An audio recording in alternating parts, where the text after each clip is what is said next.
Hey guys, so we are back for another review, and today we're going to take a look at another DUNU product. So I just looked at the DK2001, and that was a pretty good product for around $300. Of course, it's in the more expensive side, but now we have a $70 pair from DUNU. So that's really interesting that you have, a more kind of budget pair, and falls right smack to where our channel expertise are around $50 range. So $70 for something like this, and I'm sure that you're gonna get a better price for this as the time goes on, maybe around $50. So really good price for a DUNU product. So firstly, what's interesting here is this has dual titanium drivers. So we're gonna see what that sounds like. Of course, dual push isobaric titanium drivers here at the side. So you're getting kind of a custom IEM kind of design, and they're claiming also to have a more kind of warm sound with their signature. Alright, so inside the box, you're getting that IEM. It's pretty small also. This is much like the TRN ST1, not kind of small or maybe even smaller. So you're getting that right away, and of course you're getting a case, and that pretty nice looking case, and you're getting as they say, it's a high purity OFC silver plated cable. So in terms of the overall texture, it feels quite good, and shiny also. Not the best that I've seen, but pretty good quality overall. So you have additional tips as well, and of course the mic clip, and you're getting another set of tips, which is a silicone kind of tip. So it's nice that you have two options, of course, with your IEM, and of course manuals as well. So let's take a look at the lobes itself. So looking at the lobe, it's definitely a 3D printed kind of look. It's a custom IEM kind of design. It's much like the TRN ST1. Build wise, the resin that they use there is pretty good. It feels really solid. Of course, it's not the best feeling build at all. It's still right smack around $30 price range in terms of the overall build. But yes, it's nice that you have your fins. This is something that I'm really a fan of. This feels really secure on the ear. So now putting it in, it has preformed ear hooks, which is nice. Not the best looking preformed ear hooks.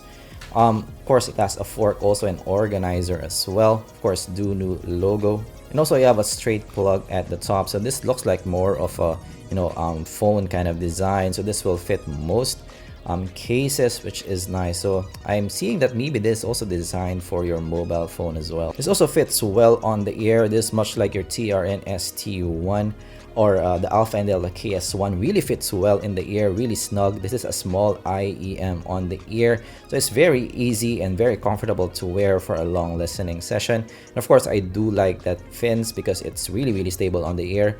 You can even maybe run with this, so it's that stable on the ear. To build quality wise and overall package, I would say this is not the best that I have seen. This is just okay in general. Right now, let's move to the sound. So this has a dual titanium dynamic driver. So what does that entail in terms of the overall sound? So firstly, this does have a little bit more micro detail than your usual, and the delivery is a bit faster also. So response is a little bit faster. Tighter bass as well. So this is a little bit different from your usual dynamic driver, but while that is well and good, however, overall this won't go to my top 5, but let's discuss about it. So this is a V-shaped kind of sound. This has a little bit of bass elevation. So overall, in terms of the overall sound, it's nearly balanced, but there's some bass elevation, and on the ear also the bass is definitely dominant in the mix. So it has that recession from 1K to 4K region, and goes up to small peaks in 6K and also 10K region. So it's smooth and warmish in presentation. The tonality is fairly natural, not the best. So it's fairly relaxed also overall in presentation, but it's not boring. It still has some energy to it, still has some air to it. But again, it's more in the relaxed side of things. So the highs have good body. It's not peaky and thin. It has a touch of air, but not so much. No sibilance also. It's well controlled. But this is not your extended revealing kind of highs. This is just alright. I would say safe highs overall, but I would say I'm not blown away by the highs here. Mids are recessed in the mix, fairly smooth in presentation. The vocals are okay, and also quite okay in tonality as well. No sibilance also, so the vocals are not shouty. It's not the most revealing vocals though, so for those vocal heads, you might not like this. So for vocals, you might still go with your BA5 or TFZ T2. The vocals have a touch of veil also in the overall presentation. Bass wise, the bass is definitely forward in the mix. It's punchy and also goes deep as well. So for bass heads, you might actually survive with this one. It's also tight in presentation and pretty fast as well. So faster than your usual dynamic drivers, but not a lot. It's still, I'm say, very close. But again, you know, that bass here is a bit tight. It's a bit different from your usual. So some, you know, bass heads might like this actually. So detail wise, there's fair detail here, not the most detailed that I've heard. Soundstage is actually pretty good. It has some wideness to the soundstage, but not the biggest that I've heard. Imaging is just alright, not the best.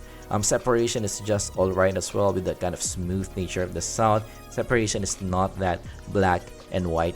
So compared to the TFZ T2, the T2 is definitely more revealing. The vocals are fuller, so the mids are fuller. Bass is more boomy in the T2. The bass is tighter on the 480. Highs are more extended in the T2. So the T2 also has a more lively kind of sound. The 480 is more relaxed in comparison. So overall, I personally like the T2 more. It's more lively as well, more revealing sounding, and the overall listen is just, I would say, more pleasing to the ear. Compared to the TRN BA5, the TRN BA5 is a lot more revealing, especially in the vocal region. So definitely, if you like, you know, detail and a revealing kind of sound, BA5 is definitely something you should consider. Both have a pretty tight bass, but the 480 is more punchy. The detail is superior on the BA5. It's definitely more lively, also more airy in the BA5. Of course, it's a balanced armature kind of sound. Overall, I like the BA5 more. It's more lively, more revealing, a more kind of fun kind of listen over the 480. Right, verdict. So the 480 for $79, while not bad, it's not going to my top 5. So there are some IEMs I still prefer over this one. If you like the sound that I described, a little bit more bass, tight bass at that, it can still be likable for you. However, for me personally, there are some IEMs that I prefer over this, especially in this price range. So this won't go to our top 5. Alright, so that is my review of the DUNU 480. It was a nice try, but of course it didn't go into our top 5. Of course, if you learned something, leave a like and subscribe for more content like this in the future. If you have additional questions in a DUNU 480, let me know also down in the comments below. And of course, keep safe, guys. Again, with the COVID out there, stay home if you can. You know, listen to nice music, but just stay home and, you know, keep away from the virus. And of course, I'm gonna see you guys in the next video. Goodbye.